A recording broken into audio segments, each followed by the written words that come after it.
जय महाराष्ट्र. मी सुजित सोनवणे, महाराष्ट्र नवनिर्माण सेना पनवेल उपतालुका प्रमुख. गेल्या अनेक दिवसापासून सातत्याने पनवेल पंचायत समितीमधील पनवेल तालुक्यातील भटक्या कुत्र्यांबाबत मी पत्रव्यवहार करतोय. आणि हे करत असताना मी या महिन्यामध्ये एक पत्र दिलं होतं पंचायत समितीला. एक 15 दिवसाच्या आतमध्ये जर ह्या कुत्र्यांचा बंदोबस्त आपण केला नाही तर मनसेच्या माध्यमातून इथं तीव्र आंदोलन आम्ही 12 तारखेला करणार, म्हणजे उद्या ते आंदोलन होणार होतं. त्या संबंधित मी पत्रव्यवहार केल्यानंतर मी पनवेल शहर पोलीस स्टेशनला देखील पत्रव्यवहार केला की मी 12 तारखेला या ठिकाणी आंदोलन करणार आहे.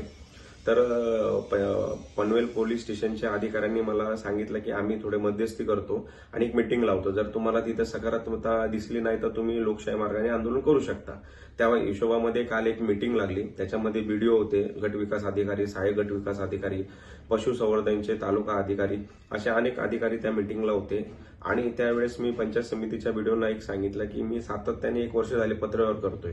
मी समजू शकतो याच्यामध्ये काहीतरी तांत्रिक अडचणी आहेत, पण या तांत्रिक अडचणीचं कारण देत आपण कितपर्यंत हे थांबवणार आहे. अनेक कुत्र्यांच्या चावण्याच्या केसेस आपल्याकडे पण आलेल्या आहेत, आमच्याकडे पण आलेल्या आहेत. तर आपण याच्यावरती आता एक स्ट्रिक्टली मार्ग काढलाच पाहिजे. तर त्यांनी त्या संस्थेला फोन देखील केला माझ्यासमोर की काय नक्की कधी करणारे काम चालू. तर त्या संस्थेने सांगितलं की 15 ते 20 दिवसामध्ये आपलं पनवेलमधील काम होईल आणि पनवेलमधील भटके कुत्र्यांवरती समस्याबाबत पूर्णपणे त्याच्यावरती काम केलं जाईल.